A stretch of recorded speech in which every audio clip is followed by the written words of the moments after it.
Guys, this is రఘురామోలిటీ from spot entertainment పేరుతో YouTube లో చేస్తున్న కొన్ని థంబ్నెయిల్స్ అయితే లోపల ఉన్న కంటెంట్ కి బయట వాళ్ళు చేసినటువంటి థంబ్నెయిల్స్ అసలు ఎలాంటి సంబంధం లేకుండా పోతుంది. నిజంగా ఎలాంటి థంబ్నెయిల్స్ అంటే అలాంటి థంబ్నెయిల్స్ చూసినప్పుడు ఇది నిజమేమో అంటే వీడియో ఓపెన్ చేసి చూడాల్సిన అవసరం లేదు. ఆ థంబ్నెయిల్ చూసి ఇతను ఇలా స్టేట్మెంట్ పాస్ చేశాడని చెప్పి జనాలు కూడా డిక్లేర్ చేసేసి ఒక స్టేట్మెంట్ అయితే పాస్ చేసినట్టు ఆ థంబ్నెయిల్స్ అయితే ఉన్నాయన్నమాట. ఫర్ ఎగ్జాంపుల్ రీసెంట్ గా రోషన్ గారు మన బలగం వేణు గారిని ఇంటర్వ్యూ చేశారు. ఓకే, సుమన్ టీవీ చేసినప్పుడు వాళ్ళు 8 minutes 14 seconds కి సంబంధించిన ఒక వీడియో క్లిప్ ని కట్ చేసి వాళ్ళు రిలీజ్ చేయడం జరిగింది. దానికి పెట్టిన థంబ్నెయిల్ వచ్చేసి అల్లు అర్జున్ తో అవకాశం వచ్చినా సరే నేను చేయను అని చెప్పిన బలగం వేణు గారు దానికి కారణం ఒకటే అని చెప్పని ఒక థంబ్నెయిల్ అయితే పెట్టారు. సో ఇలాంటి ఒకటి కాదు, కొన్ని వందల థంబ్నెయిల్స్ లోపల ఉన్న కంటెంట్ కి బయట వాళ్ళు పెట్టిన థంబ్నెయిల్స్ కి అసలు సంబంధం లేని థంబ్నెయిల్స్ చాలా పెడుతున్నారు. సో అంటే ఇప్పుడు సపోజ్ ఇప్పుడు ఇది ఉంది, అల్లు అర్జున్ తో అవకాశం వచ్చినా చెయ్యను, దానికి ఒకటే కారణం అని చెప్పి థంబ్నెయిల్ వేశారు. ఇప్పుడు అల్లు అర్జున్ ఫ్యాన్స్ అది చూసారనుకో ఖచ్చితంగా బలగం వేణు గారిని హేట్ చేస్తారు. అంటే ఈ ప్రయత్నం ఎలాంటి ప్రయత్నం ఇది? ఒక మనిషి మీద ఉన్న నమ్మకాన్నో లేకపోతే అతని మీద ఉన్న ఒక మంచి అభిప్రాయాన్ని చెడగొట్టే ప్రయత్నమా? సపోజ్ ఇప్పుడు నేనున్నానండి, నేను అల్లు అర్జున్ ఫ్యాన్ అనుకుందాము. ఒక చిన్న డైరెక్టర్ మంచి హిట్ కొట్టారు, అతని మీద నాకు ఒక మంచి అభిప్రాయం ఉంది. అతను అల్లు అర్జున్ తో నేను సినిమా చేయను అని చెప్పి స్టేట్మెంట్ పాస్ చేసినట్టు ఒక థంబ్నెయిల్ ఎక్కడో కనిపించింది.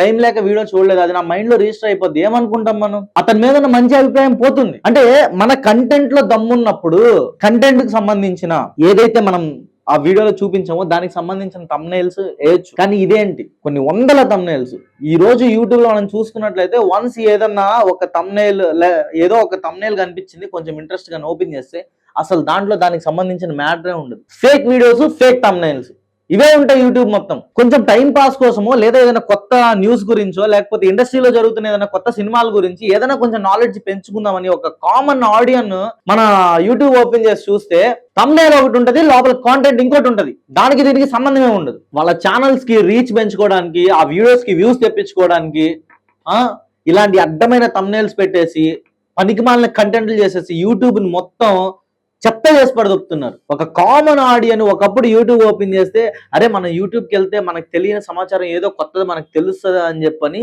యూట్యూబ్ ఓపెన్ చేసి చాలా వరకు కొత్త ఇన్ఫర్మేషన్ తెలుసుకునే ప్రయత్నం చేసేవాళ్ళు. కానీ ఈ రోజు వీడు డిసైడ్ చేస్తాడు, రే థంబ్నెయిల్ ఇలా ఉందంటే ఆ బొక్క దానిలో ఏం ఉండదు, ఇదే మాట్లాడతారు వాళ్ళు. వాళ్ళ ఫస్ట్ మైండ్ లో వాళ్ళ ఒపీనియన్ ఇదే పడిపోద్ది. ఒకవేళ మనం నిజంగానే ఒక మంచి కంటెంట్ తీసుకొని చేసి దానికి సంబంధించిన థంబ్నెయిల్ అనేది పెట్టి మనం యూట్యూబ్ లో రిలీజ్ చేసినా సరే అక్కడ ఏముండదని చెప్పి ఓపెన్ కూడా చేయరు. సరే ఒక చిన్న యూట్యూబర్స్ లేకపోతే అప్కమింగ్ యూట్యూబర్స్ కొత్తగా ఛానల్ ఓపెన్ చేసిన యూట్యూబర్స్ చేశారంటే ఓకే, పెద్ద ఛానల్స్ మిలియన్స్ ఆఫ్ సబ్స్క్రైబర్స్ ఉన్న వాళ్ళు, మిలియన్స్ లో రీచ్ ఉన్న యూట్యూబ్ ఛానల్స్ వాళ్ళు కూడా ఇలాంటి పనులు చేస్తే ఏంటి దాని అర్థం ఏంటి? ఒక మనిషికి ఇంకొక మనిషి మీద ఉన్న అభిప్రాయాన్ని దెబ్బకొట్టే ప్రయత్నమా, లేకపోతే వాళ్ళ ఛానల్ పర్సనల్ గా వాళ్ళ ఛానల్ కి సంబంధించిన రీచ్ ని పెంచుకునే ప్రయత్నమా?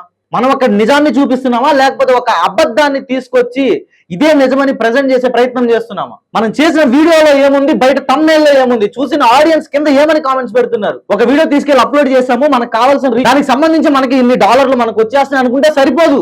ఒక ఛానల్ ని సబ్స్క్రైబ్ చేశాడంటే అంటే సబ్స్క్రైబ్ బటన్ మీద నొక్కి గంట బెల్ యాక్టివేట్ చేసుకోవడం చాలా చిన్న పని అయి ఉండొచ్చు, కానీ ఆ పని చేశాడు అంటే ఒక సబ్స్క్రైబర్ ఆ ఛానల్ మీద పెట్టుకున్న నమ్మకం, అరే మనం ఈ ఛానల్ ని సబ్స్క్రైబ్ చేశామంటే దీంట్లో మనకి నిజం మాత్రమే తెలుస్తుంది, ఈ ఛానల్లో మనం నిజం చూడగలం, ఈ ఛానల్లో మనం ఒరిజినల్ కంటెంట్ చూడగలం, ఈ ఛానల్లో మనం కరెక్ట్ కంటెంట్ ని మనం క్యాచ్ చేయగలం అని ఒక నమ్మకంతోనే ఒక ఛానల్ ని ఒక సబ్స్క్రైబర్, ఒక ఆడియన్స్ సబ్స్క్రైబ్ చేసుకుంటాడు. కానీ ఈ రోజు చూస్తే కంటెంట్ ఒకటి ఉంటది, థంబ్నెయిల్ ఇంకొకటి ఉంటది. చిన్న వాళ్ళు రీచ్ కోసం చేశారంటే ఓకే డన్. పెద్ద ఛానల్స్ కి ఏమైంది? పెద్ద యూట్యూబ్ ఛానల్స్ మినిమం రీచ్ ఉంటది వాళ్ళకు, ఏ వీడియో పోస్ట్ చేసినా సరే మినిమం రీచ్ ఉంటది. వాళ్ళకి ఏమైంది? ప్రతి ఒక్క యూట్యూబ్ ఛానల్లో కూడా ఎడిటర్స్ ఉంటారు, యాంకర్స్ ఉంటారు, ఒక మేనేజ్మెంట్, ఒక సిస్టమాటిక్ గా ఎవ్రీథింగ్ ఇస్ జరుగుతుంది అక్కడ.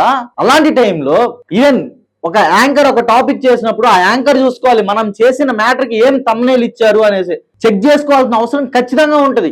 రేపు పొద్దున ఏదన్నా కాన్సిక్వెన్స్ వస్తే ఎవరు ఫేస్ చేస్తారు?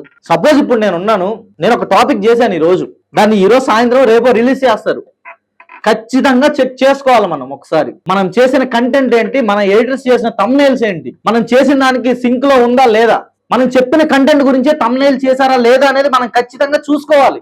మన పని అయిపోయింది, చేస్తాం, పక్కెళ్ళిపోయాం, వాళ్ళు ఏదో థంబ్నెయిల్ చేశారు, తీసుకెళ్లి అప్లోడ్ చేసాము, రీచ్ వచ్చిందంటే వచ్చింది, ఓకే రీచ్ వచ్చింది, సబ్స్క్రైబర్స్ ఉన్నారు కదా, ఆల్రెడీ ఉన్న సబ్స్క్రైబర్ పీక్తారు, ఉండరు ఇంకా. అరే నేను చెప్తున్నా యాజ్ ఆడియన్ గా ఒక ఛానల్ ని సబ్స్క్రైబ్ చేసి దాంట్లో మనకు ఒక మంచి ఇన్ఫర్మేషన్ వస్తుందని ఒక హోప్ తో ఛానల్ సబ్స్క్రైబ్ చేసినప్పుడు 1-2 సార్లు ఇలాంటి ఫేక్ థంబ్నెయిల్స్ తో వేరే వేరే కాంటెంట్ కి వేరే వేరే థంబ్నెయిల్స్ వేసి పెడితే నేనే అన్సబ్స్క్రైబ్ చేసేస్తాను. నేను షేర్లు కొట్టండి, లైకులు కొట్టండి, కామెంట్లు పెట్టండి, మా వీడియోని లాస్ట్ వరకు చూడండి. ఒక ఫేక్ థంబ్నెయిల్ వేసి ఒక ఫేక్ కాంటెంట్ క్రియేట్ చేసి మా వీడియో చివరి వరకు చూడండి అంటే ఎవడు చూస్తాడు? మన ఛానల్ కి గొయ్యి మనమే తవ్వుకున్నట్టు అవుతుంది. అప్పుడు ప్రతి ఒక్క యూట్యూబర్ కి ఈ రోజు నేను చెప్తున్నాను, ఒక యూట్యూబ్ ఛానల్ కి ఒక ఆడియన్ వచ్చి మన వీడియో ఓపెన్ చేసి చూశాడు, మన ఛానల్ ని స్పెషల్ గా సబ్స్క్రైబ్ చేశాడు అంటే అతనికి మనం నిజం చూపించాలి. నిజం మాత్రమే చూపించాలి, నిజాన్ని మాత్రమే చూపించాలి. కంటెంట్ ఒకటి చేస్తాము, థంబ్నెయిల్ ఇంకోటి వేస్తాము. ఏంది ఇది? ఆడియన్స్ ని మోసం చేసే ప్రయత్నమా? మనం ఏం చేసినా వాళ్ళు చూస్తారులే అనే ధీమానా ఏంటి? దయచేసి ప్రతి ఒక్క యూట్యూబర్ మైండ్ లో పెట్టుకోండి.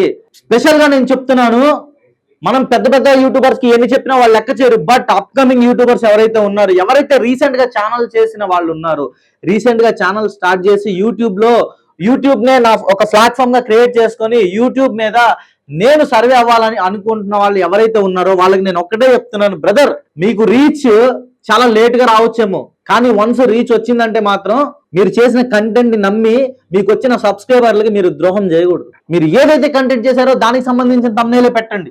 వాడికి ఒక నమ్మకం రావాలి, అరే ఈ అన్న ఒక యూట్యూబ్ లో ఒక వీడియో రిలీజ్ చేశాడు, ఈ రోజు మనం ఈ థంబ్నెయిల్ చూసామంటే థంబ్నెయిల్ కి సంబంధించిందే దాంట్లో ఉంటది, ఇది ఫేక్ కాదు అనే నమ్మకాన్ని మనం ఒక సబ్స్క్రైబర్ కి, ఒక ఆడియన్స్ కి తీసుకురావాలి. 10,000 మంది సబ్స్క్రైబర్లు వచ్చారు, 1,00,000 మంది సబ్స్క్రైబర్లు వచ్చారని చెప్పి చేసుకుంటూ వెళ్ళిపోతే ఏంది? సో గైస్, ఎవరైతే కొత్తగా యూట్యూబ్ ఛానల్ స్టార్ట్ చేస్తున్నారో అండ్ ఆల్రెడీ స్టార్ట్ చేసి నాకన్నా సీనియర్లు చాలా మంది ఉన్నారు ఇక్కడ, ఈ వీడియో చూస్తే గనక దయచేసి ఆడియన్స్ కి ఇచ్చిన హోప్ నైతే నాశనం చేయొద్దు. పెద్ద పెద్ద ఛానల్స్ ఉన్నాయి, శాటిలైట్ ఛానల్స్, కానీ వాటికన్నా ఎక్కువ ఈ రోజు యూట్యూబ్ ఛానల్స్ నే ఆడియన్స్ ఎంకరేజ్ చేస్తున్నారు. ఆ నమ్మకాన్ని అయితే పోగొట్టదు దయచేసి. This is Raghuram Moleti from spot Entertainment, signing off with lots of love. జై హింద్.